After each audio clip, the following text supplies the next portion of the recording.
Welcome in. Hold on just 1 second. I've got a echo or something. Trying to figure it out. Can't figure it out, so we'll just let it go. All right. So here we are. Soul Awakening Podcast. The journey to you living your karma and dharma. And I said it exactly that way. We have been thought or told that we have to cleanse our karma, and that we have to heal our karma, right? But most of us are never taught about the dharma part, and that the fact is that we have to live both. It's an integral part of our growth and our expansion, of our shifting and our evolution, right? We're taught that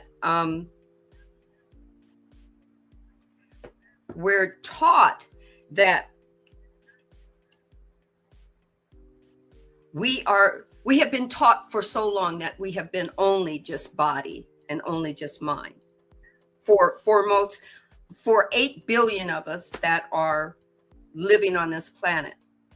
And then those of us that are having a recalling or an awakening, then we start to learn more about knowing thyself. And we start learning that there's an infinite amount of ways for us to know ourselves. Because we have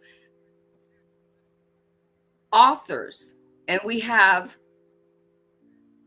songwriters and lyricists, and we have motion picture screenwriters that are writing all these stories. And then we have authors who are writing all these books and getting all these downloads or implodes or uploads, and they're gifting their information to us.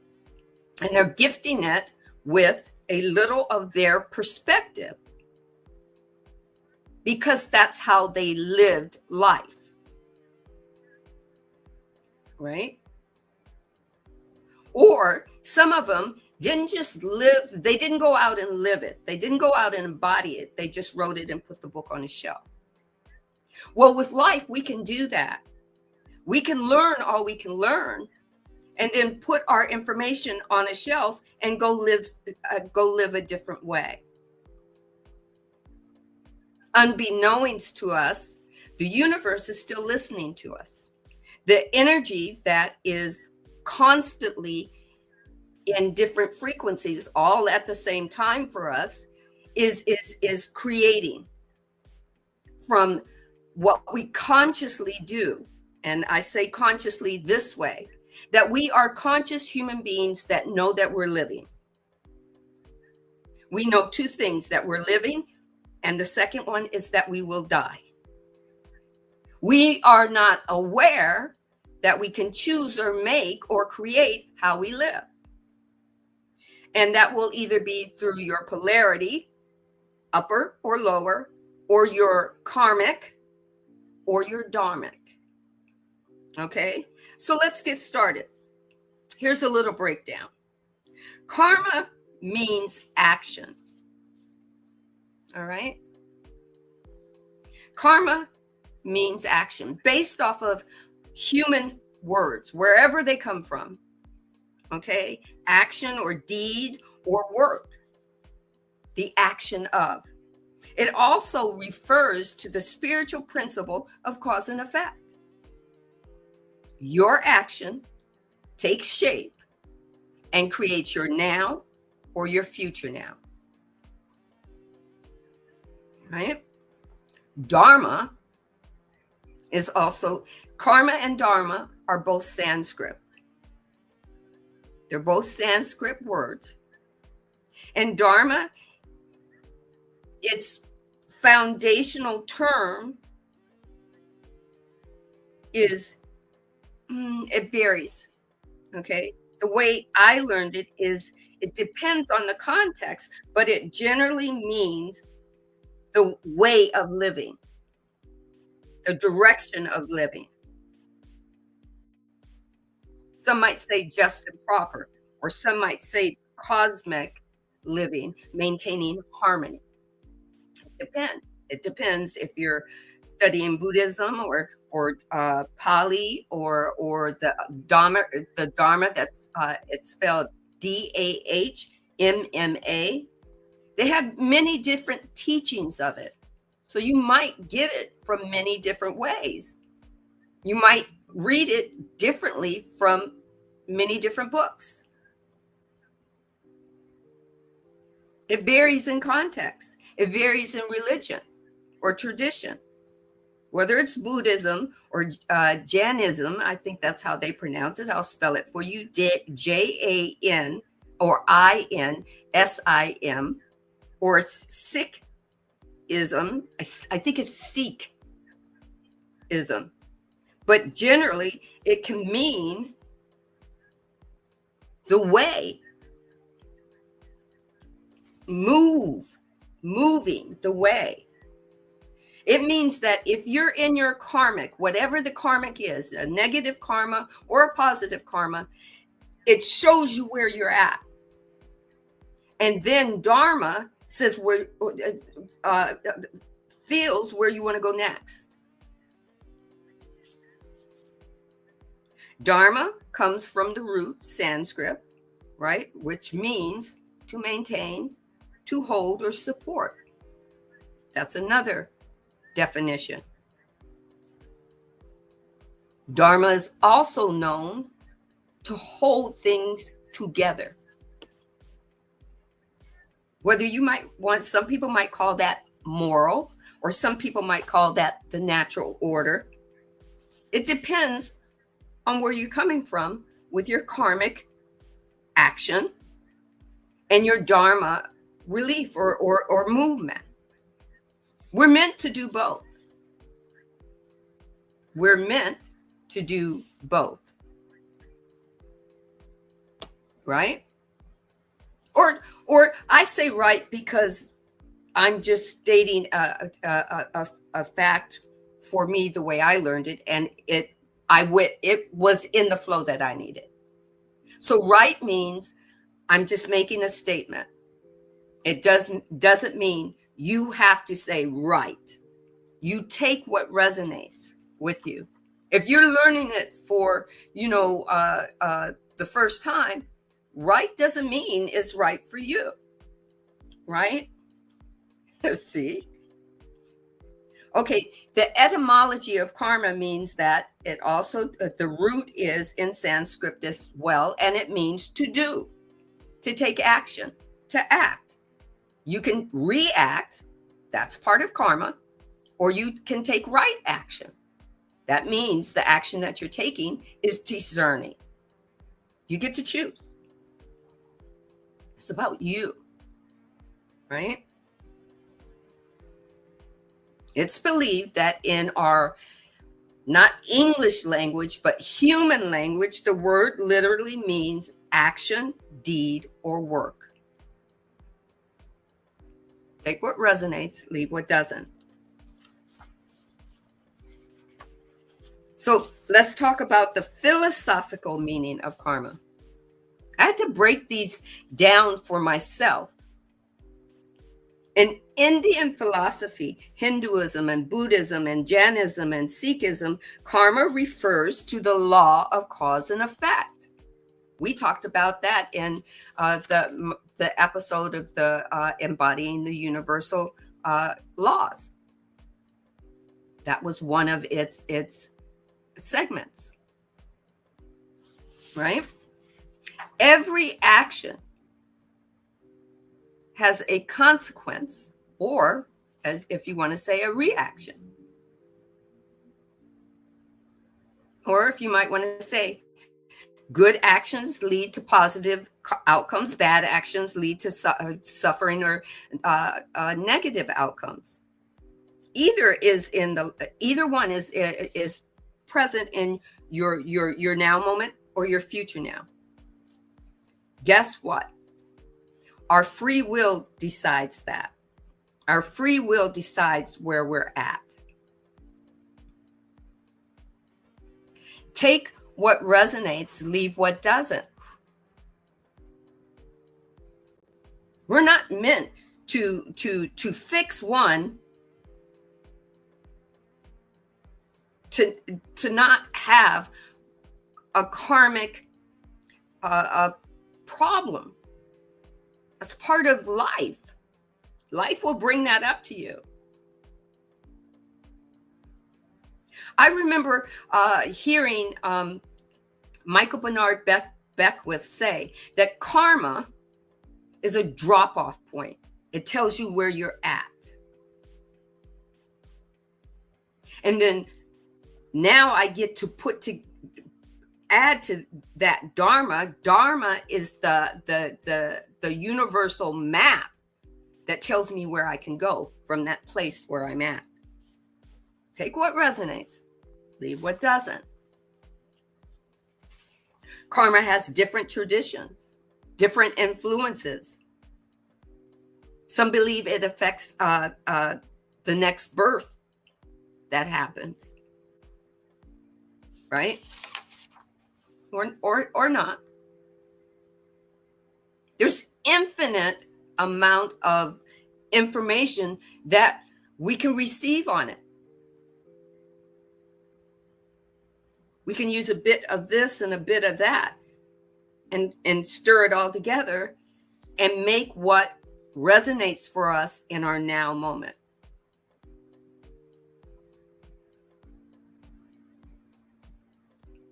So let's start. Here's my introduction. These are what I hope, or not hope.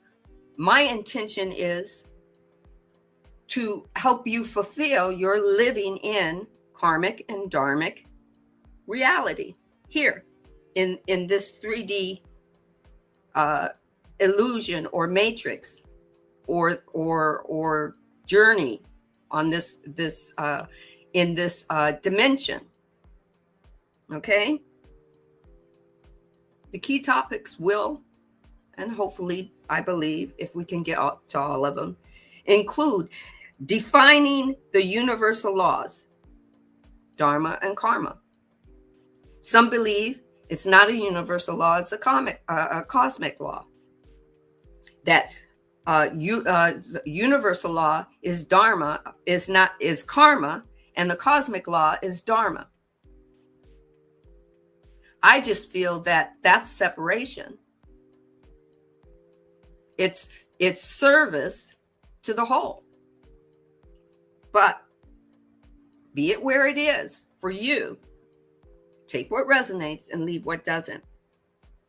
You get to ask yourself a embodying question. Why is intellectual knowledge not enough? Why do we need to shift to embodiment? You get to that, maybe that answer and that question and that answer will come out to you or for you because it's already in you. The answer is already there. Spiritual principles are lived. They're live. They're lived practices, not passive. They're live. They're energetic, vibrational frequencies, and they're alive. Just like you're alive.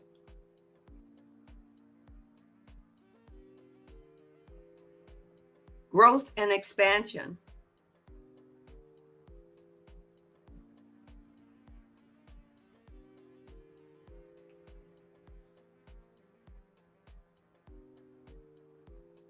I'm looking at something else. I thought I was on something else and I'm not. So that's me, Gemini. I get kind of going, what's going on.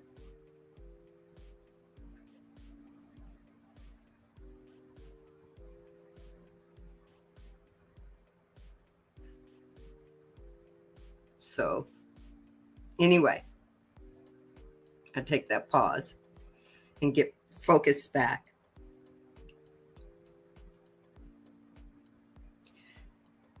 So let's start.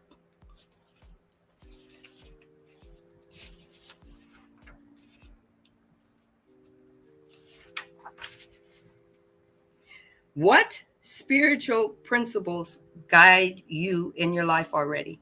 You get to ask yourself that question. I'm not asking you that question. We all get to internalize what spiritual principles are already guiding you in your life today. Or maybe you might say none. This is the first time I'm seeing this. You have a soul aligned purpose and you have right action. You have soul and your physical and your conscious mind. For me, I believe your conscious mind is in every cell of your body. And I believe, for me, that the brain is the core processor. For me, there are many others that believe that the mind is the soul. Nothing wrong with that. I'm coming to believe that all of it doesn't have to be separate because it's wholeness, right? Every episode isn't just theoretical that we're going to talk about. It's grounded in living truthfully. You get to live your karmic and you get to live your dharmic. This is the way that you grow, you shift, and you expand. This is the way that you communicate with your higher being or your soul or your spirit, whatever you choose to call it, and have an absolute a journey that's wholeness in its entirety. Okay?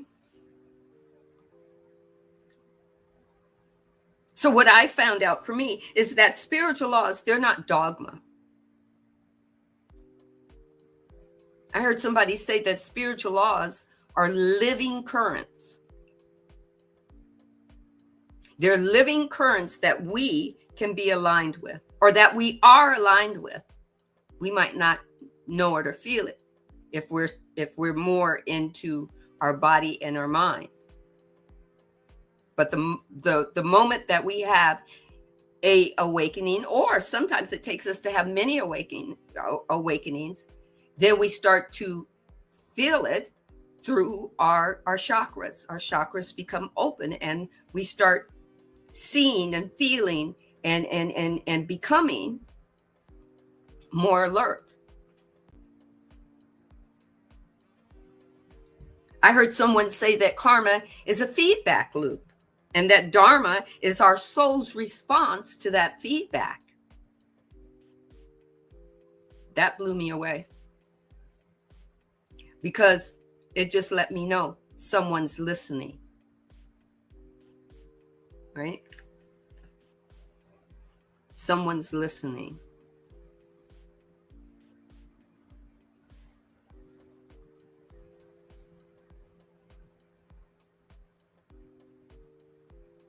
So if my dharmic action is, if my karmic action is being listened to by my dharmic energy, I get to ask, where am I going to go now?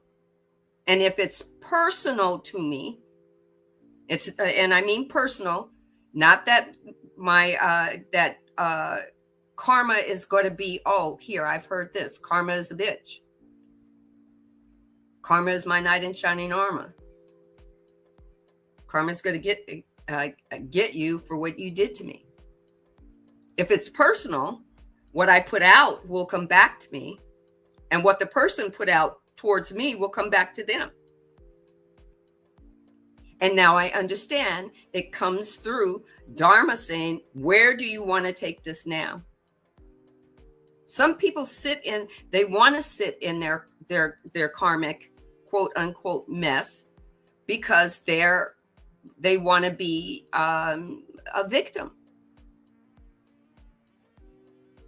And even though Dharma keeps coming back around to him saying, where do you want to go now? Do you want to go anywhere now? You have to be the one that says, well, I've sat here for a while. I'm getting the same karmic reaction. I'm doing the same thing, putting the same actions, taking the same actions. And Dharma's saying, here are these infinite possibilities. Where do you want to go?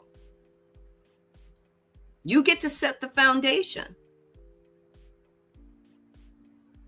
You get to set the frame or the framework for you.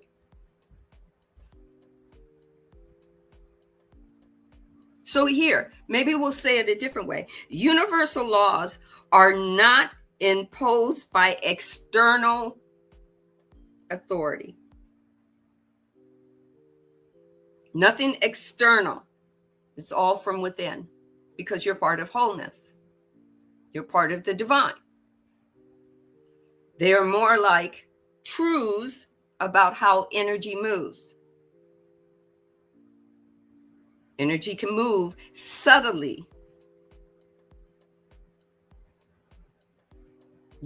It moves regardless of whether you believe it or not. It can be just that subtle.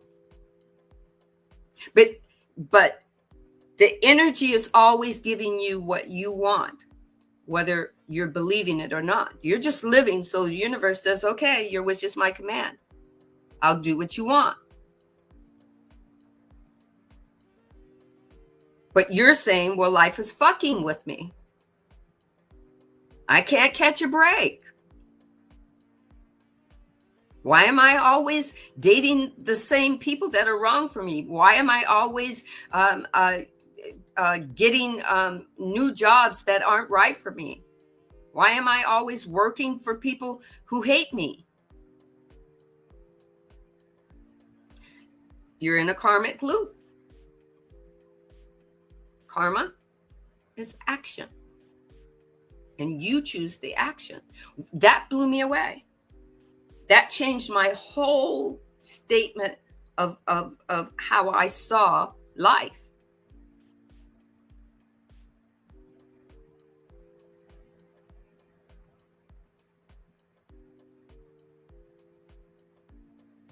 Someone just said, the energy that we receive is equal to what we put out. Exactly. Our energy that we receive is what we put out.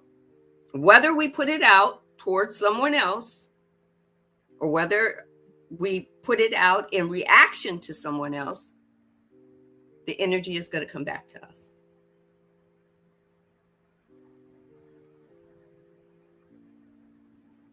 It's your drop-off point for you and where you're at. That blew me away. Karma is your drop-off point for where you're at. So if you can take a look at how it keeps coming back around and you go, karma's going to get you. Why does it keep getting me? Because Dharma is right there saying, within this blueprint, you can change it at any time where you want to go, right?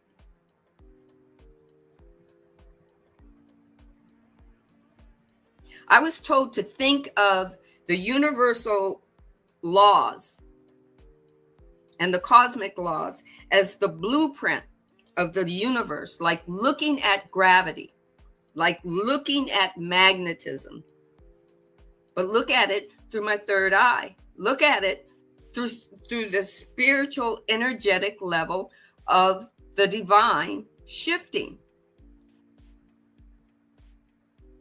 If we can say, and there's a lot of us that say, oh, there's so many dimensions and so many, vibrations and quantum energy, and we do that, but we fall back on the human part of it,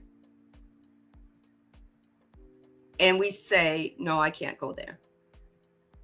That won't work for me. I don't think energy works there. We put the limitations on energy, and then energy says, okay, that's your karmic. You keep doing that. Let it be so. Dharma is energetic energy that needs your permission to do, to go, to be, to shift, to expand, to evolve. You get to do both. What a glorious choice. We talked about the higher polarities and the lower polarities, and we get to play there. If we don't play in a lower polarity, we don't know to tap into a higher polarity or what we need when the lower polarities aren't serving us. Right? When you align with the universal laws, the law of cause and effect or karma, and you align with that cosmic law, if that's what they believe to call it, of dharma, you experience both a journey through growth and an experience of harmony because you grew, an experience of clarity because you grew. You experience how you flow through life. You experience how you surrendered or you didn't surrender. You get to experience this. It's part of your journey, right? You get to integrate both dharma and karma, or karma and dharma, no matter which way where you put them. You live both experiences.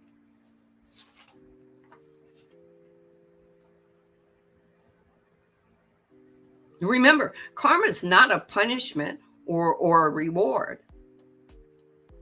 Karma is being a mirror reflecting off of us. It's an energy feedback loop that the universe has based on our thoughts, our words, our actions, our deeds.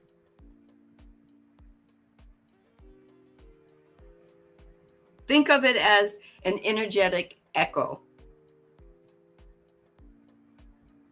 An energetic echo that helps you course correct.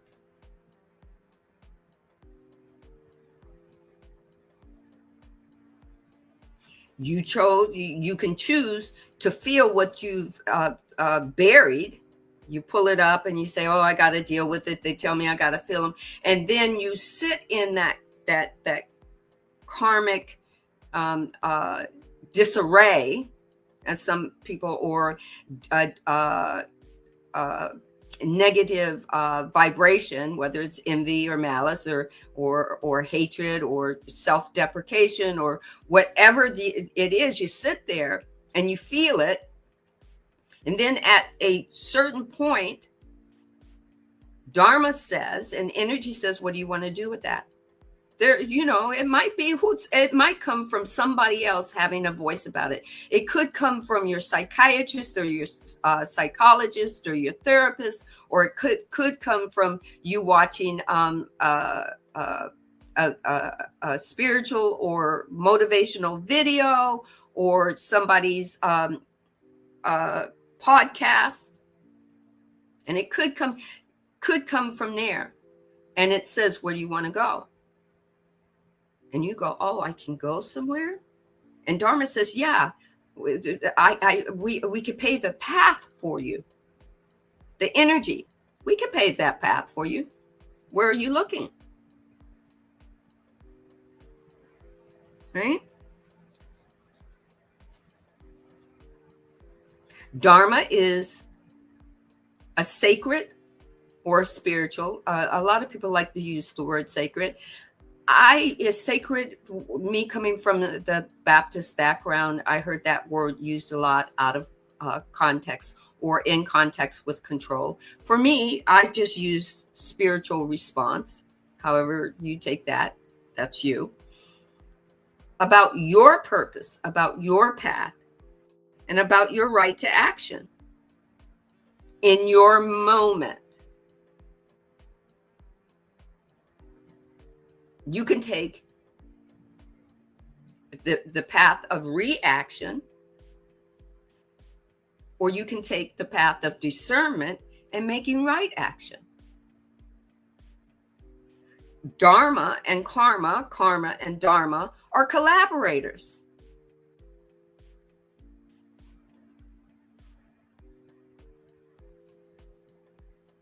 So karma shows you where you're at in your now moment. Dharma is how you step forward consciously, or I would say aware, being aware of where you're stepping from. And then therefore you're aware of where you're stepping from, and you've now become aware, consciously aware you're stepping to.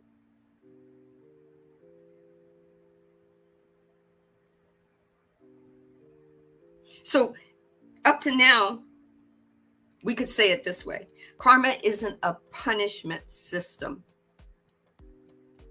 It's a spiritual or sacred mirror. It shows you the energy that you're putting out so you can evolve. Dharma is your soul's response to the mirror that's reflecting back to you. It's the way you choose to walk, forward or backward. But hopefully you're aligning with your purpose and your truth. Hopefully. It's up to you. You're the key in this.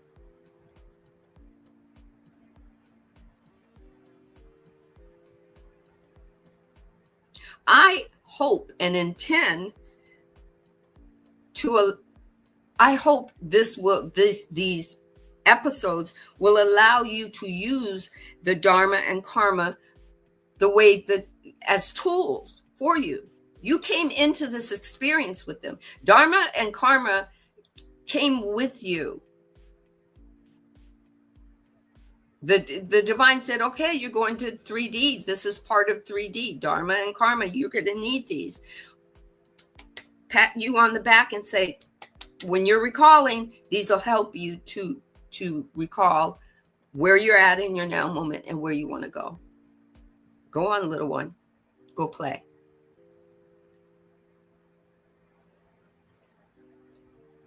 And well over almost 9 billion people on this planet all have it. No one was left out. No one is without. Karma and Dharma exist. You just got to go find it within, not outside. Right?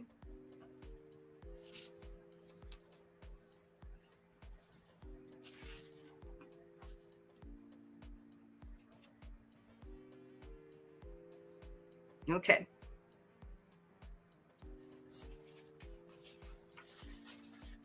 So I'm just keeping up with the time. Okay. Every episode is a tool, I hope, for you. I don't want you to just understand the universal laws. I don't want you to just understand karma and dharma. I want you to live them. That's what embodiment means, is to live it. The books behind me, those are books on the shelves that provided me information, but I have to live that information.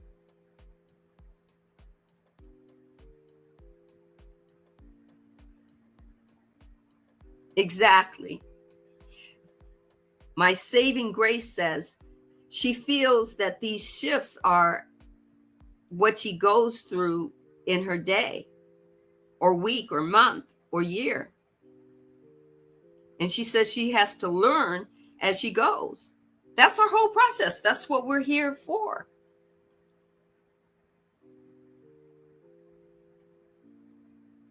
Right? That's what we're here for.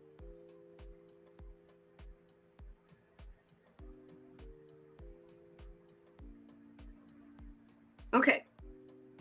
So I get 10 more minutes.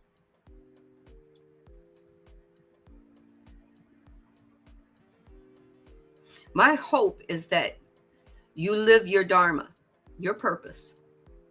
You create your conscious or aware karma.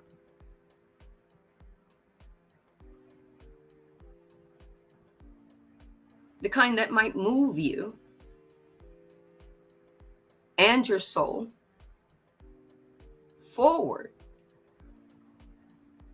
into a new shifting, a new evolution, a new frequency, a new quantum leap.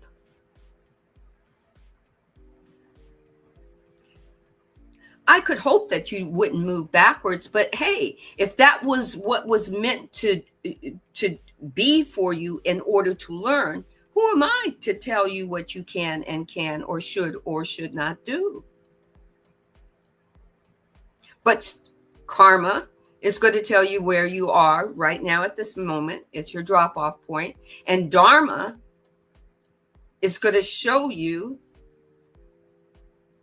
the path that you can take from many different infinite possibilities.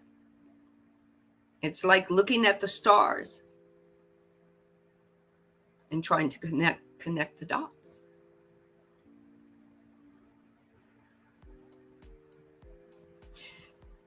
So as you walk through this series with me, I invite you not to just listen with your mind. I invite you to listen with your body, with your breath, with your soul or spirit or higher being, whatever label you choose to call it.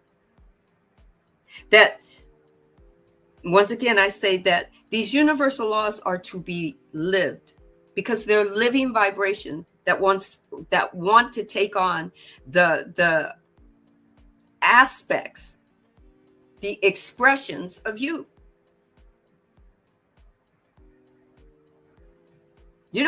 You can memorize them, but that might not work if you're just memorizing them and trying to mimic them instead of embracing them. Instead of asking an embodying question about where am I karmically? And there's more with each universal law, and there are many of them. There are not just the 7 that we studied about last month. There are many more universal and cosmic laws that are open to us. The divine is always opening up infinite possibilities.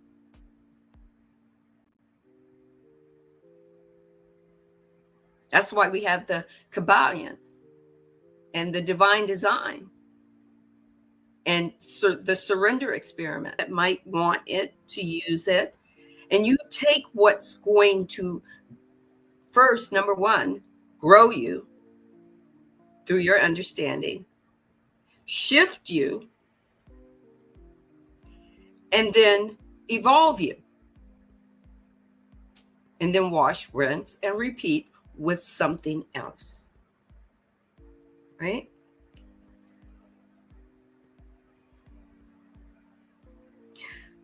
Like I said, I hope that you'll be open not just with the body and not just with mind. With every breath you take, your soul or your higher being gets to learn what you're learning about yourself, to know thyself and the tools. You came in with every tool. The divine made sure that.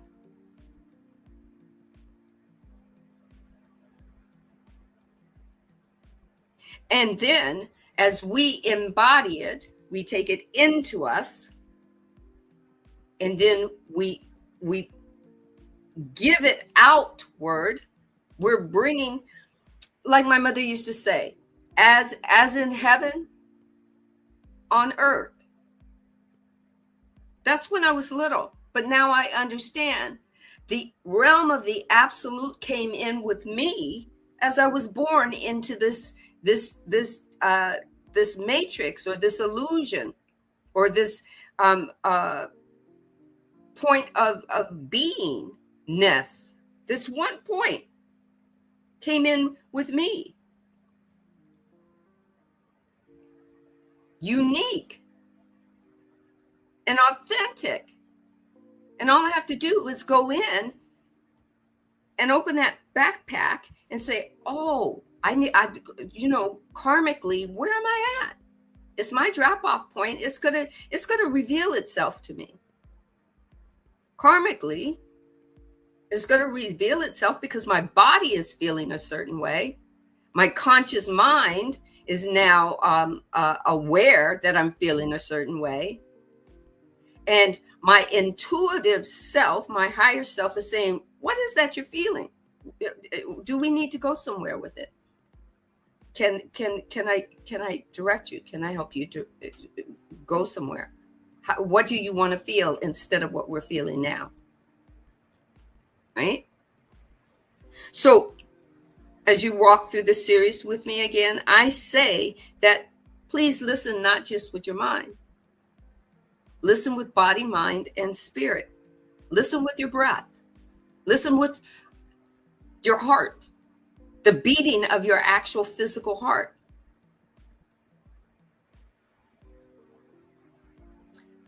Right? Listen with the breath that you take in with your lungs and that you expel. And listen as your heart beats about what you call your truth.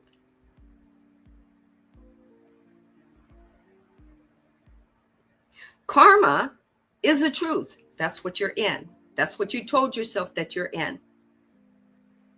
It's not a make-believe. It's a truth. You say, I'm in lack.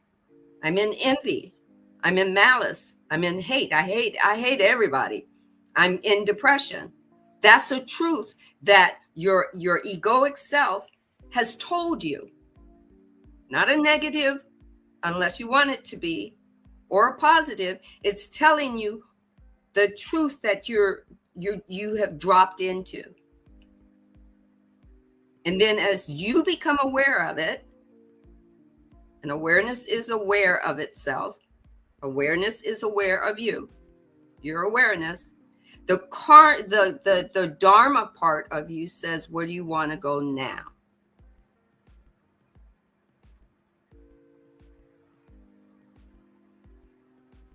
We got one more clip to show you, because I really feel that it's necessary that you get for here, for now, wholeness, a part of wholeness. There are many more clips that you can have, that you can see, that can unfold for you. Many more books, many more podcasts, many more YouTube and Instagram and TikTok and whatever other podcasts there are, Spotify and what is the other one? Spotify and I don't know what there's another one that you have on your phone, right? So hopefully we can run that second clip, and then we're going to close. And then next Tuesday, we're going to be on episode 2 about Dharma, Karma and Dharma being connected through the law of oneness. But we've already learned last week about the law of oneness and embodying it. Now we're going to embody Karma and Dharma and see how closely connected the law of one is.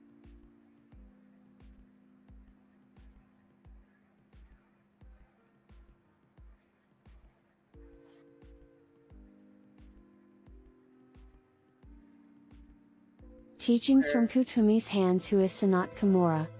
The one who is known as Sanat Kumara is the head of the spiritual hierarchy for planet Earth. See who are the spiritual hierarchy. He has variously been called the One Initiator, the Eternal Youth of Endless Summers, the Fountainhead of the Will, the Ancient of Days, in the Bible, and the Lord of the World. Prior to coming to this planet, he had lived 900,000 lives throughout the universe, many of them as planetary saviors and lives of leadership for planetary civilizations.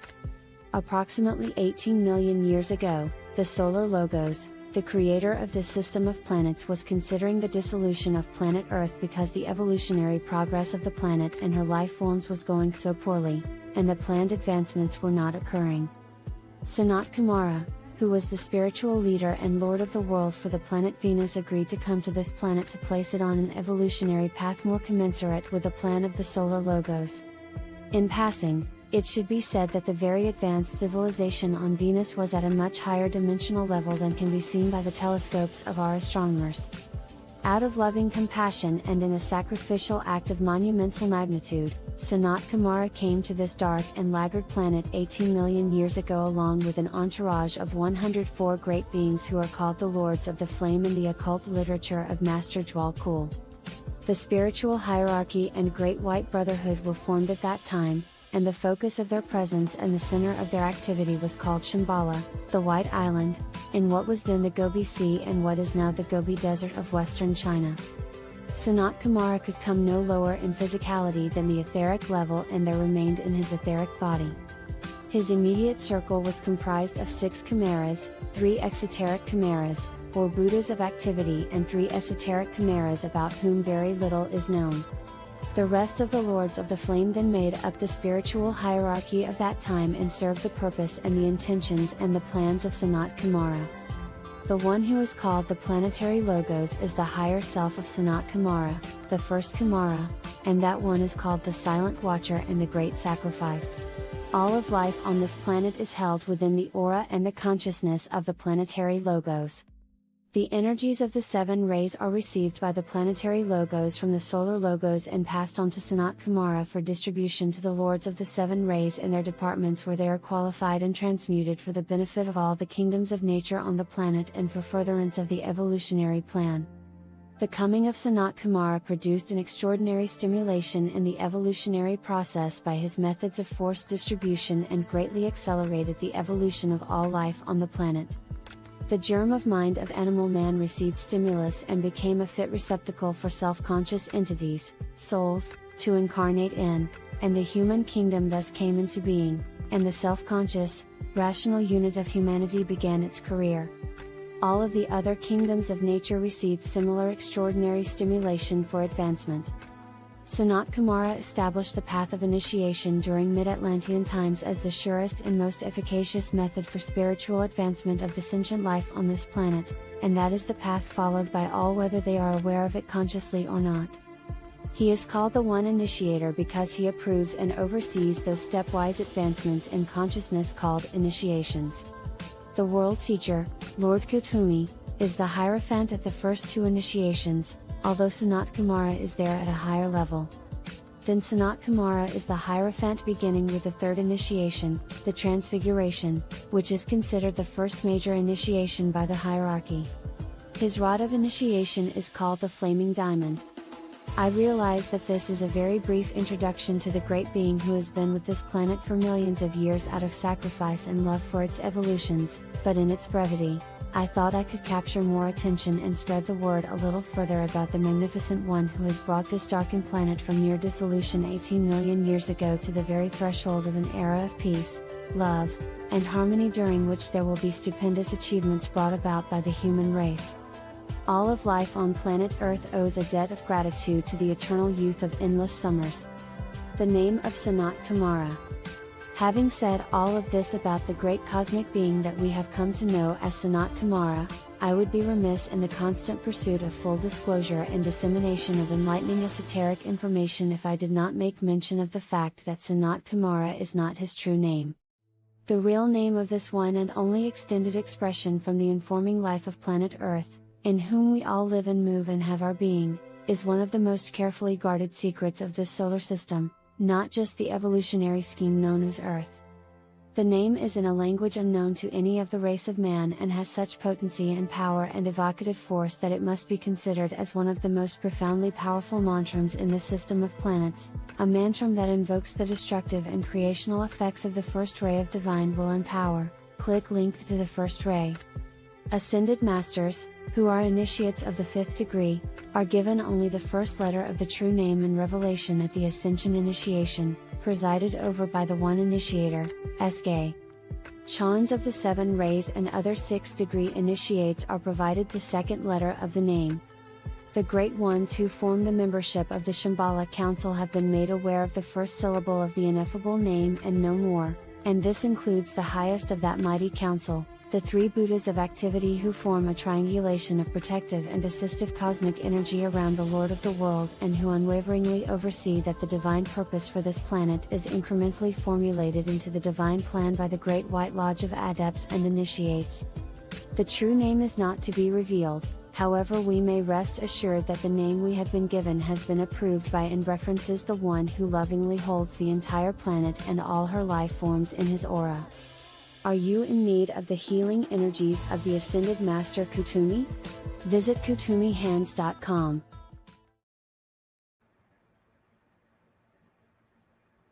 I hope that resonated with you. Right? You take a little bit in, or a lot of it in, right? Growth and expansion. A clip, you never know where a clip is going to take you. It might drop you right into your karmic moment and go, ooh, this is where I'm at. This is why I'm feeling the way I'm feeling. Because you're guided. Right? Many people, they have their angelic guides. I know people who have angels that ride with them in their car, and guides that go with them to work, or guides that watch over their loved family while they're with their family. Everyone has one. Are you embodying it? Some people embody it very much, and some people don't. But they're still there. They're still walking with you. They're limited in what they can give you because they can't give you extreme amounts, because you have to voice what you want or what you don't want, or what you're willing to give or what you're not willing to give. But we're very much taken care of in this third density. But it's all about free will. Right? These laws want to be lived. Universal laws want to be lived. They are living, and they want to be expressions of energy through you. They don't want you to just memorize them. But there's nothing that they can do if that's all you do.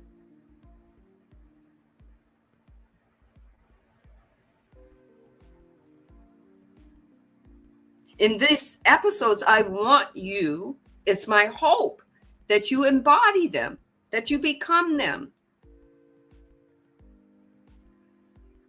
that you get to live your karma and your dharma, that you get to heal your karma, that you get to become in alignment with your spiritual currents that are always guiding you.